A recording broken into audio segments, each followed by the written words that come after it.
एक बार फिर आपका स्वागत है दोस्तों। और आज का टॉपिक जो हमने पिछली बार भी हमने चर्चा की थी कि अपरिचित लोगों से हम कैसे मिलें, कैसे हम उनमें एक मित्र को देखें। और मित्र ही नहीं, आप ईश्वर को देख सकते हैं, देखना चाहिए। आप स्वामी जी कहते थे कि आप जाके शायद किसी को ना बोलें, क्योंकि उनको अजीब लगेगा कि मैं आप में ईश्वर देख रहा हूं। अगर आप मान लीजिए बैंक में काम करते हैं और जो कस्टमर्स आ रहे हैं, उनको अजीब लगेगा अगर आप कहेंगे मैं ईश्वर की सेवा कर रहा हूं आप में, या फिर डॉक्टर के रूप में भी।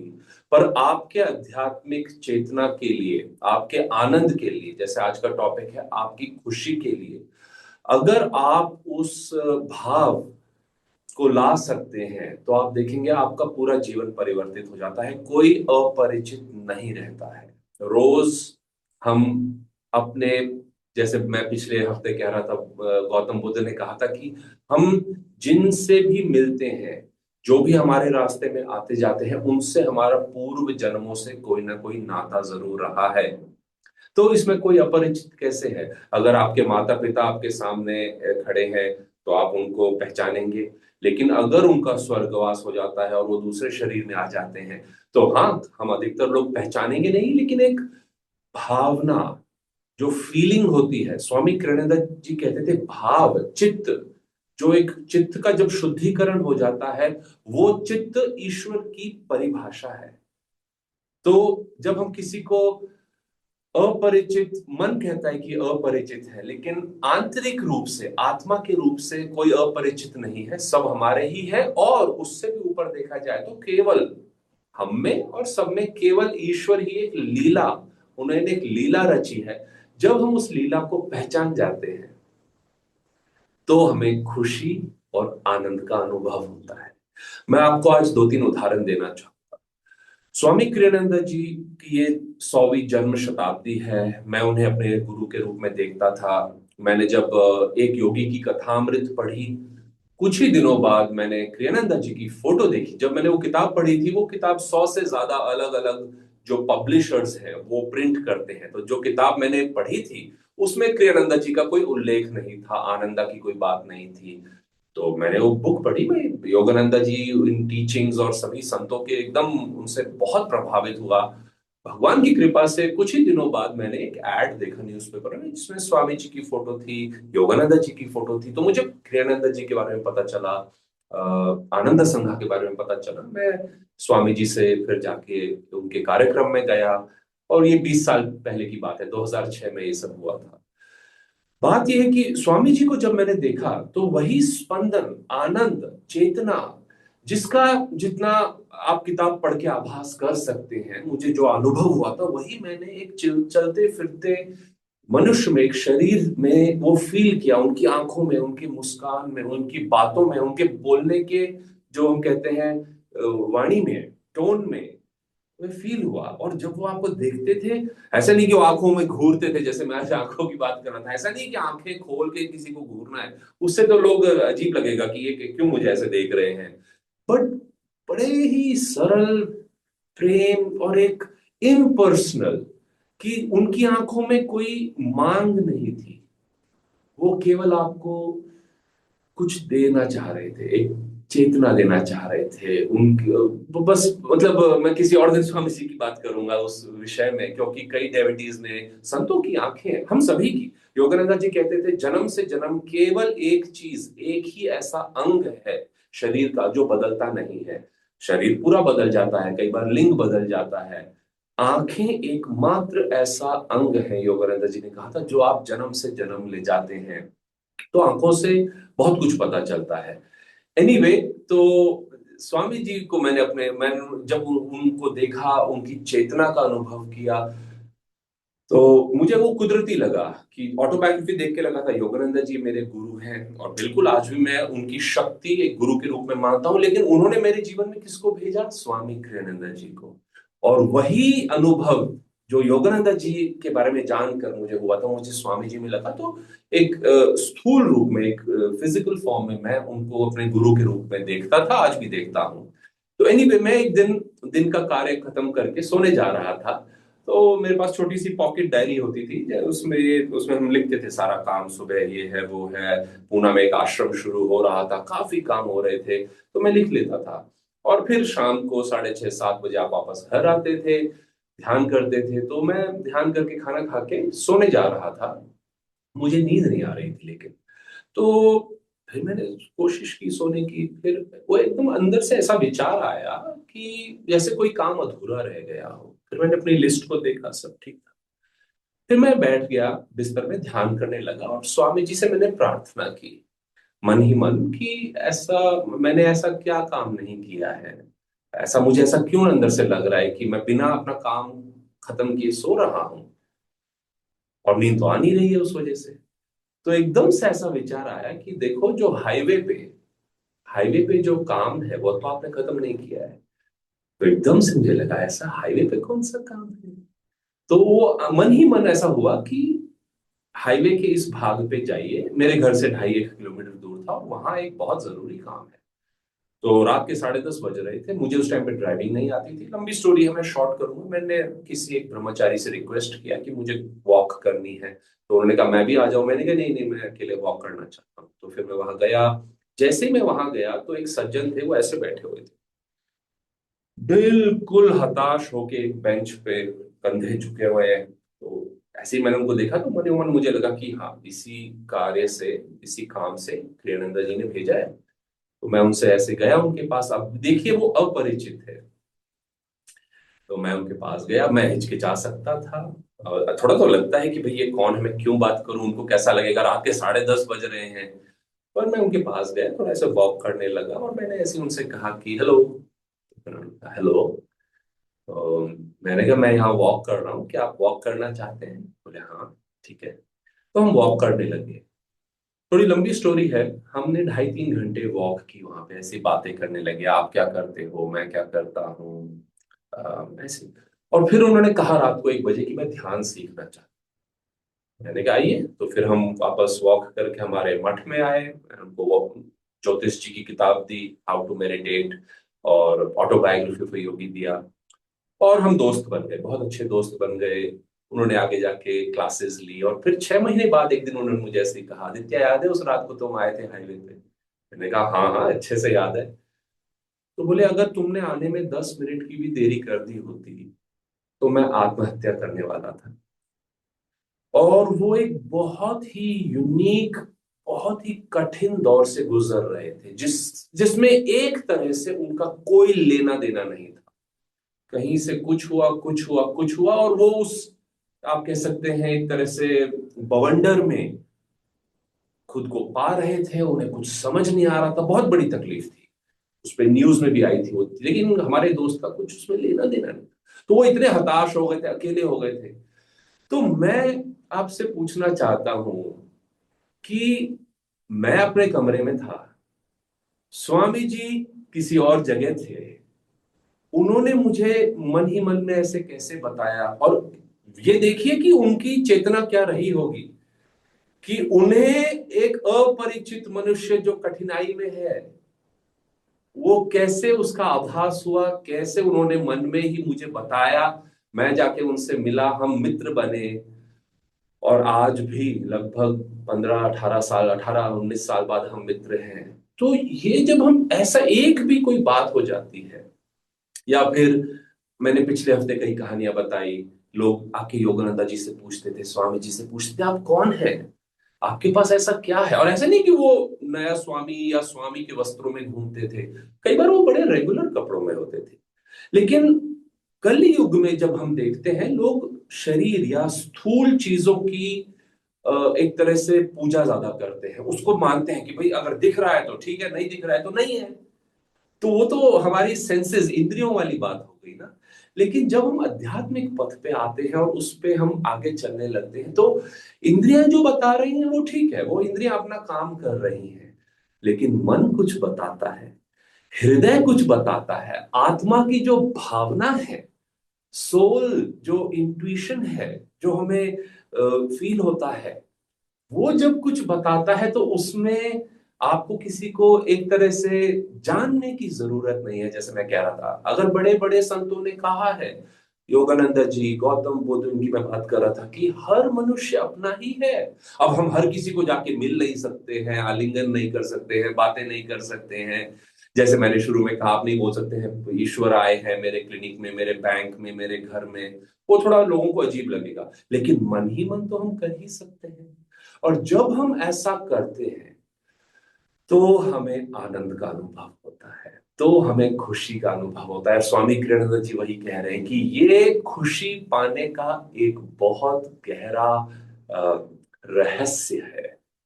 इसे आप आज ही जीवन में ला सकते हैं। मैंने पिछले वीक भी कहा था, आई होप आप में से कुछ लोगों ने इसको प्रैक्टिस किया है कि दूसरों के लिए प्रार्थना करें। स्वामी जी कहते थे, मान लीजिए कोई ऐसा बैठा है पार्क में, ऐसे बैठा हुआ है, या थोड़ा परेशान लग रहे हैं, माथे पे उनके मतलब रिंकल्स आ गए हैं, आपको जाके पूछने की जरूरत नहीं है कौन हो, क्या है, क्या तकलीफ है। आपको दिख रहा है वो तकलीफ में है, प्रार्थना कीजिए। लोग बोलते हैं, अरे मैं किसके लिए प्रार्थना कर सकता हूं, मैं खुद तकलीफ में हूं। आपकी तकलीफें तभी तो जाएंगी जब आप दूसरों, उसी, स्वामी जी कहते थे, आप जिस तकलीफ से गुजर रहे हैं उसी कठिनाई में कौन और जा रहा है, उसको, उसके बारे में जानिए और उनके लिए प्रार्थना कीजिए। उनकी कठिनाइयां भी जाएंगी और आपकी भी जाएंगी। क्यों? क्योंकि आप ईश्वर से अब एक समाधान मांग रहे हैं। जब वो समाधान आप किसी और के लिए मांगेंगे, वो आप ही के द्वारा तो जाएगा, तो आपकी भी ऊर्जा, आपकी खुशी, आपका आनंद ऊपर उठता है। एक और मैं कहानी आपको बताना चाहता हूं, इससे हमारी मन, भाव और जो हमारा शरीर है, इसकी मैग्नेटिज्म चेंज होने लगती है। ये आपके साथ बार बार होने लगता है। मैं एक और छोटी सी स्टोरी बताऊंगा और फिर मैं कुछ आज चर्चा करना चाहूंगा कि आपने लास्ट वीक में क्या कुछ अप्लाई किया है और आपका इसमें क्या विचार है इस बारे में। और अगर कोई प्रश्न है तो वो भी प्लीज तैयार रखिएगा। स्वामी कृष्णानंद जी, एक बार और हम, किसी का जन्मदिन था पूना में और अगले दिन हमारा एक इवेंट, जो एक जगह पे हम ज्योतिष और देवी जी के लिए कार्यक्रम करने वाले थे, वहां पे गवर्नमेंट का एक बहुत बड़ा एक प्रोग्राम आ गया था।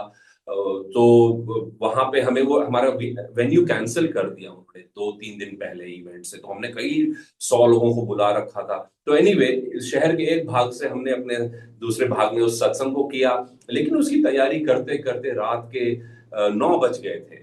और उस दिन जो एक डेविटी उसमें लगे हुए थे, उनका जन्मदिन था। तो हमने पहले बात की थी, अरे आपके जन्मदिन पे हम सभी खाना खाने जाएंगे, लेकिन ऐसा हुआ नहीं। सुबह से लोग लगे हुए थे, रात के 9 बज गए। तो मैंने कहा, ठीक है भाई, देखो अब हो गया है जो हो गया है, ये आप काम हम या तो खाने के बाद करेंगे या सुबह सुबह आके करेंगे, लेकिन अब इनका जन्मदिन है तो कहीं खाना खाने चलते हैं, ये सुबह से काम कर रही है। तो हम लोग एक जगह गए। अगेन लंबी सी बात है, लेकिन वहां जो कुक थे, शेफ थे एक होटल के, उन्होंने, मैं अभी तो मेरे पास नहीं है, कड़ा होता है जो श्री युक्तेश्वर जी ने कहा था कि हर शिष्य को पहनना चाहिए, तो वो कड़ा अगर आप पहन सकें तो वो कड़ा मैंने पहन रखा था। तो वो कुक ने वो कड़ा देखा, पहले तो मैं मुझसे पूछा, मैं उस टाइम पीले कपड़े पहनता था, आप पीले कपड़े में क्यों है? तो मैंने कहा, मैं ब्रह्मचारी हूँ। तो बोले, अरे क्यों, ऐसा आप क्यों करते हैं, अपने परिवारजनों के लिए ऐसा क्यों करते हैं? तो मैं सोचा ये इतने भावुक क्यों हो गए तो मैंने कहा, नहीं नहीं, ऐसी कोई बात नहीं है, मैं अपने परिवार से मिलता हूँ, पर मैं अपने एक आध्यात्मिक पथ पर भी हूँ। तो हम लोग, फिर उन्होंने कहा, अच्छा ये कड़ा क्यों पहन रखा है? फिर उन्होंने कहा, अरे मैं तो आपके लीडर को शायद जानता हूँ। तो उन्होंने कहा, मैंने कहा कौन? तो बोले, स्वामी क्रियानंदा। तो स्वामी जी तो वहां कई सालों से इसलिए नहीं गए थे क्योंकि ये 2015 की बात है। स्वामी जी का स्वर्गवास 2013 में हो गया था, और उससे पहले स्वामी जी वहां गए थे कुछ बार। तो उनको वो याद था। तो मैंने कहा, हाँ हाँ, हम सब स्वामी जी की संस्था से हैं। अब वो हमारे साथ बैठे, बातें करने लगे। एकदम से उन्होंने कहा, क्रियानंद जी ने मुझे इतनी शक्ति दी, इतना प्रेम दिया। कैसे? 2-4 बातों में, खाना खाते खाते, खाने का ऑर्डर देते हुए। एक बार बोले कि उन्होंने मुझे कहा कि मुझे बाथरूम तक जाना है, क्या आप मुझे ले जा सकते हैं? तो साथ साथ बोले, मैं उनके साथ बाथरूम तक चल के गया था। लेकिन बात ये थी, लंबी स्टोरी ये थी, जब मैंने उस मनुष्य, उन सज्जन से मित्रता की, उनको जानने लगा, तो उन्होंने कहा उनका एकमात्र बेटा है इटली में, वो इटली के थे, और उसने 16 वर्ष की आयु में एक ब्रह्मचारी बनने का फैसला किया और वो फिर अफ्रीका चले गए और वहीं सेवा करते हैं। तो इनके हृदय में एक बहुत बड़ी ठेस थी कि मैं अपने बेटे को कुछ दे नहीं पाया, वो मुझसे कुछ मांगता नहीं है, क्या वो कठिनाई में जी रहा है। वो मिलते हैं, बात करते हैं, लेकिन उन्होंने ऐसा कदम क्यों लिया? और आप देख सकते हैं, जब मैं भी उनसे मिला तो उन्होंने कहा कि अरे, आप ब्रह्मचारी क्यों बने हैं? तो जो बात एक ऐसी उस परिस्थिति में बात हुई थी, वो धीरे धीरे जब हम हर बार मिलने लगे तो वो मेरी बातों को समझने लगे। फिर वो धीरे धीरे अपने बेटे की चेतना को समझने लगे, उसने ऐसा क्यों किया है। और आज उनके बीच में बहुत अच्छी मित्रता है, प्रेम है। मैं भी उनको जानता हूं। पर ये शुरुआत कहां से हुई? स्वामी क्रियानंद जी एक अपरिचित मनुष्य से मिले और बड़े प्रेम से स्वामी जी, उनका नाम था रोबर्टो, उस कुक का, उनको बोलते रोबर्टो, आज मेरे लिए थोड़ा ये बना दो, कभी वो बना दो। तो स्वामी जी हर किसी को एक अपने ही मित्र के रूप में देखते। कभी कभी, जैसे मैंने कहा, बातें होती थी, कभी कभी वो दूर से ही। एक बार वो अस्पताल में थे, खुद उनका डिस्चार्ज हो रहा था, वो व्हील चेयर में थे, और उन्होंने देखा कि जो हॉस्पिटल में जब आप एंटर करते हैं तो जो लॉबी का एरिया होता है वहां कोई और व्हीलचेयर में था, और वो इतने कमजोर थे कि उनको व्हीलचेयर से एक बेल्ट बांध के ऐसे रखा गया था, क्योंकि जो उनके शायद जो व्हीलचेयर को पकड़ रहे थे वो उनके कागजी काम करने गए हुए थे, रजिस्ट्रेशन। तो वो अकेले व्हीलचेयर में ऐसे झुके हुए बैठे थे। तो स्वामी जी ने एक डेवोटी से कहा, मेरी मेरी व्हीलचेयर को वहां ले चलो। और वो उनके पास गए, और वहां जाते ही स्वामी जी उनके हाथों से, उनको अपने हाथों से उनके हाथ पकड़े और बोले, गुड मॉर्निंग, कैसे हैं आप? तो ये जैसे देवी जी बताती है उस टाइम थी, जैसे कोई फूल सूर्य की किरणों से ऊपर उठने लगता है ना, तो वैसे बोले, हाँ, बोले, हाँ, गुड मॉर्निंग, मैं अच्छा हूं लेकिन शरीर साथ नहीं दे रहा है। तो स्वामी जी ने कहा, मेरा भी शरीर साथ नहीं देता है, पर कोई बात नहीं, ये तो होता रहता है, आपका दिन अच्छा जाए। तो वो एकदम से सीधे बैठे, आंखों में उनकी एक रोशनी आई, मुस्कान आई, आनंद आया। तो जब हम बात करते हैं कि स्वामी कृष्णानंद जी, योगानंद जी, इनमें इतना आनंद था, प्रेम था, वो उनका प्रेम नहीं होता है। हम जानते हैं वो ईश्वर का प्रेम है। जब हम उस प्रेम को आमंत्रित करते हैं और अभिव्यक्त करने लगते हैं, आंखों के द्वारा, दैनिक प्रार्थना के द्वारा, लोगों के लिए छोटे छोटे काम जो हमारे से हो सकता है वो आप काम करने लगते हैं, तो आप देखते हैं कि धीरे धीरे धीरे धीरे धीरे आपका पूरा जीवन परिवर्तित हो जाता है। हम आनंद में रहने लगते हैं, हमें खुशी का अनुभव होता है, और हम खुशी, आनंद, ईश्वर के प्रेम के लिए एक माध्यम बन जाते हैं। तो ये आज का और पिछले जो सप्ताह का खुशी में रहने का रहस्य है। और क्या आप इस रहस्य को प्रैक्टिस करना चाहेंगे? आई थिंक क्वेश्चन तो आंसर बड़ा ऑब्वियस है। तो आप लिखिए कि मैं कैसे करूंगा, मैं किस परिस्थिति में हूं, कहाँ पे मैं कार्य करता हूं या करती हूँ, और मैं कैसे इस चीज को, इसमें समय लगता है। मैं भी जब करने लगा शुरू में, कई बार मन करता था मैं इनके लिए प्रार्थना नहीं करूंगा, उसके लिए नहीं करूंगा, इन्होंने मुझे ऐसा बोला था, वैसा बोला था। लेकिन 2, 5, 10, 18, 20 वर्ष बाद, जैसे मैल होता है ना हृदय का, वो धुलने लगता है, फिर आपको लगता है, अरे, उस टाइम पे नहीं कर पाते थे, अब हो जा रहा है। तो वो एक मसल, जैसे जिम में आप जाते हैं, शुरू में नहीं होता है, आप एकदम से 20-30 किलो थोड़ी उठाएंगे एक हाथ से। आप 2 किलो से शुरू करेंगे, 5, 8, जब आपकी मसल्स बन जाएंगी आप उठा लेते हैं। तो वही हमें संत और हमारे गुरु सिखाते हैं कि जो आज अपरिचित लग रहा है वो अपरिचित नहीं है, आप धीरे धीरे जानेंगे। तो उस ओर आइए हम सब चलें। जय गुरु। तो अब मैं चाहूंगा कि आप में से किसी ने अगर लास्ट वीक थोड़ा प्रैक्टिस किया है तो प्लीज थोड़ा शेयर कीजिए आपने कैसे किया है। और अगर कोई प्रश्न है तो कैलाश जी भी हमारे साथ हैं, आप उनको लिख सकते हैं या फिर अनम्यूट करके भी बता सकते हैं। और कैलाश, क्या सभी लोग खुद को अनम्यूट कर सकते हैं? यस आदित्य जी। ओके, देखें। ठीक है, बताइए।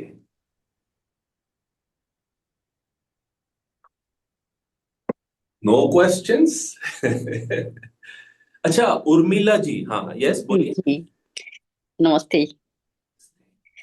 सर, मैं आपसे ये पूछना चाहती हूँ। मैं आनंदा संघ से जुड़ी हूँ, पर फिर भी क्या मैं किसी संत को सुन सकती हूँ? किसी संत को? जैसे मैं प्रेमानंद महाराज जी मुझे बहुत अच्छे लगते हैं, मैं उनको सुनना पसंद करती हूँ। जी। तो इसमें कोई गलत तो नहीं है ना? नहीं, गलत नहीं है उसमें, लेकिन दो बातें हैं। कल ध्याना जी भी बहुत अच्छा इस पे, जया जी और ध्याना जी जो हमारे कंट्री के डायरेक्टर्स हैं, उन्होंने काफी अच्छा सत्संग दिया। और एक्चुअली मैं बहुत अच्छा टॉपिक है, तो मैं कैलाश जी से रिक्वेस्ट करूंगा कि किसी दिन मैं इस पे भी एक सत्संग दे सकता हूँ। और ध्याना जी हमारा ध्यान क्रियानंद जी के एक आर्टिकल की ओर आकर्षित कर रही थी। उस आर्टिकल का नाम है इंस्पिरेशन वर्सेस इंस्ट्रक्शन।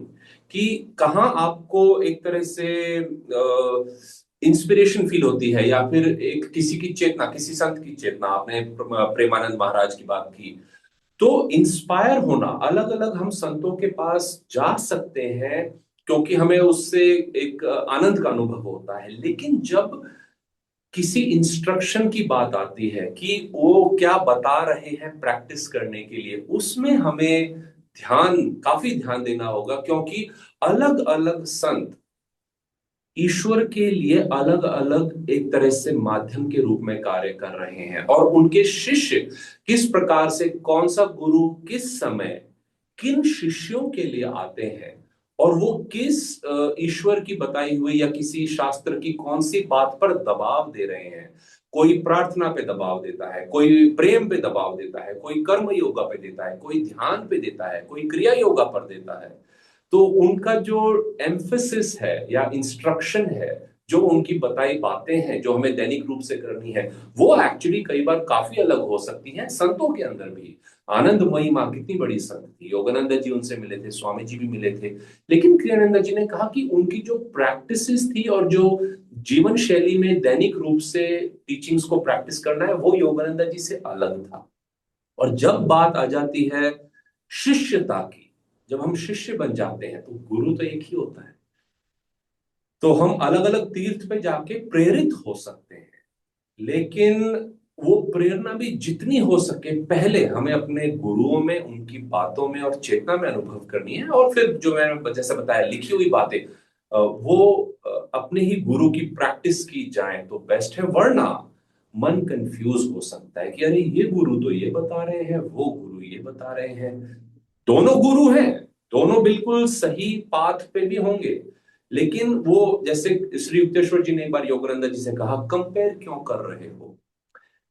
ईश्वर अलग अलग रूपों से अलग अलग संतों के द्वारा अपना कार्य कर रहे हैं। तो आपको किस संत की ओर ईश्वर ने बुलाया है, और आप वहां कैसे गहरा जाएं।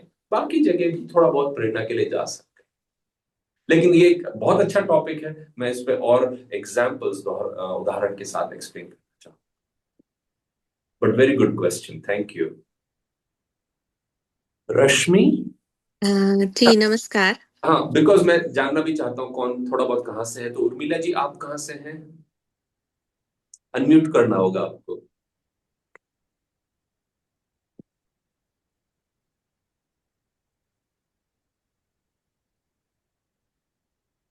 और आप लोग ना अपने नाम के आगे भी थोड़ा, अगर नेक्स्ट टाइम से लिख सकते हैं, उससे जस्ट थोड़ा फीलिंग आती है कौन कहाँ से। कोई बात नहीं। हाँ, यस। मैं गुड़गांव से हूँ sir. Okay, very good, very good. वहां के सेंटर में आप शायद गए होंगे, और नहीं गए हाँ, हैं? मैं जाती हूँ सर, बहुत वेरी जाती हूँ, और वहीं वेरी। से मैंने ली है। पर मैं फॉलो तो अपने गुरु को ही करती हूँ। पर सिर्फ मुझे उनको मतलब सुनना अच्छा लगता है, क्योंकि वो कोई कर्म कांड नहीं बताते। वो मतलब मुझे सुनना ठीक लगता है। फॉलो मैं अपने गुरु को ही करती ठीक है, ठीक, गुड। रश्मि जी, आप कहाँ से हैं? मैं सर सिंगापुर से हूँ। Very nice. हाँ अभी जी। तो ब्रह्मचारी वासुदेवा आ रहे हैं वहां कुछ हफ्तों में। अच्छा। ओ अच्छा अच्छा। एक्चुअली मेरा सवाल इसी से जुड़ा हुआ है जो इन्होंने बोला। जैसे मैं already Guruji, I don't know, आप जानते हैं उनको, सुना होगा आपने, गुरुजी दिल्ली में वो अपना समाधि ले चुके हैं, मैं उनको मानती हूँ। लेकिन जैसे इन्होंने कहा, मुझे भी काफी अच्छा लगता है सभी संतों को सुनना। इनफैक्ट गुरुजी बोलते थे कि योगानंद जी की ऑटोबायोग्राफी ऑफ अ योगी वो पढ़नी चाहिए। मैंने वो पढ़ी, वो एक अलग टॉपिक है, वो हमेशा आधी छूट जाती है, I don't know why. In fact that book also, वो बुक भी बीच में मुझे मिल नहीं रही थी एंड देन सडनली मिल गई। It's a mystery in itself.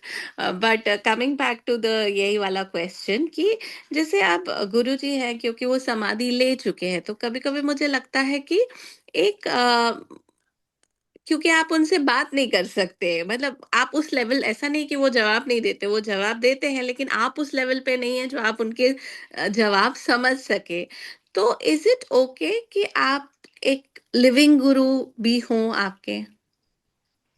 Yes and no. Living guru as in he is always around me, I strongly believe that, but someone जिसके साथ आप बातचीत करें अपना, अगर आपकी कोई कुछ दुविधा है, आप उनसे डिस्कस कर सके। जी जी, बिल्कुल बिल्कुल। अगेन ये बहुत गहरा टॉपिक है, इसे हम विस्तार में लेवल 3 जो शिष्यता की क्लासेस हैं उसमें डिस्कस करते हैं। कई चैप्टर्स लिखे हुए हैं इस बात पे। तो yes, living Guru is necessary, लेकिन लिविंग गुरु, आइडियली गुरु कौन होता है? जो ईश्वर को जान चुके हैं। For example, I am not a guru, I am a teacher, I am the instrument, I am one of the instruments. लेकिन जब आपके गुरु, स्पेशली क्रियानंदा जी ने कहा था, एक अवतार होते हैं, तो वो केवल एक जीवन, जो उनकी जो जीविका थी 59 सालों की योगानंदा जी की, उससे सीमित नहीं होते हैं। वो पीढ़ी दर पीढ़ी दर पीढ़ी कई शिष्यों के द्वारा भी, जीसस क्राइस्ट को देख लीजिए, आज भी उनके नाम पर चमत्कार होते हैं, प्रार्थना और गाइडेंस होती है, वो लोगों के स्वप्न में आते हैं। लेकिन योगानंदा जी ने कहा था कि एक फिजिकल टच, गुरु या गुरु के जो शिष्य जो एक माध्यम के रूप में उनको अभिव्यक्त करना चाह रहे हैं, उनके चेतना और स्पंदन दे सकते हैं, वो हमें लेना जरूरी होता है। ये योगानंदा जी ने बताया था। अगेन इसमें भी कई गहरी टीचिंग्स हैं कि वो जरूरी क्यों है और हम कैसे फील करें। लेकिन वो हम इसीलिए डिसाइपलशिप में कवर करते हैं। मैं आपसे रिक्वेस्ट करूंगा, आप ऑटोबायोग्राफी को पूरा पढ़िए, बिकॉज उस बुक में बहुत प्यारी बातें हैं। जैसे आपने आधी बुक पढ़ी है, आप जानेंगे। और यस, इस टॉपिक को भी हम दोबारा कभी कवर कर सकते हैं। Very very central topic. God bless you. Okay, तो हमें थोड़ा समय ज्यादा हो गया है। मैं आपसे फिर नेक्स्ट वीक मिलूंगा, या फिर वासुदेवा जी आएंगे या आलोक जी सत्संग देंगे। तो अगर आपके कोई प्रश्न हैं तो आप उनको कैलाश जी को भेज सकते हैं, और फिर हम नेक्स्ट वीक उनको पिक करेंगे। ठीक है? आइए कुछ क्षणों के लिए ध्यान में बैठे, हमारी चेतना को मेरुदंड में, फिर हृदय में अनाहत चक्र में लाइए, वहां केंद्रित करने का प्रयास कीजिए, और वहां से आध्यात्मिक नेत्र की ओर लाएंगे, स्पिरिचुअल आए। और जैसा हमने शुरू में किया, ईश्वर और सभी संतों की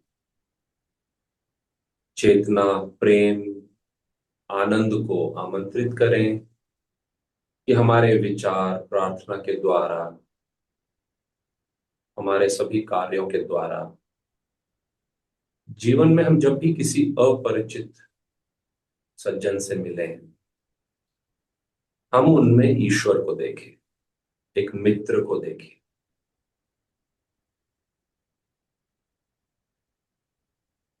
और जब हम इसे दैनिक रूप से करेंगे, तो हम कैसे परस्पर ईश्वर के आनंद, उनकी खुशी और उस आनंद की चेतना में रहे। हाथों को मलते हुए अब 3 बार हम ओम का उच्चारण करेंगे, और इस प्रार्थना को एक दूसरे के साथ और गुरुओं के साथ शेयर करेंगे। ओम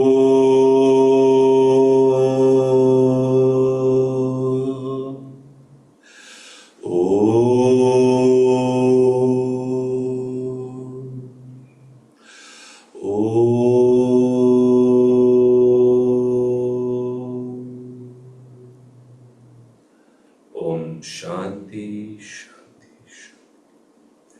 थैंक यू फ्रेंड्स, हम अगले हफ्ते फिर मिलेंगे। Practice these teachings. जय गुरु।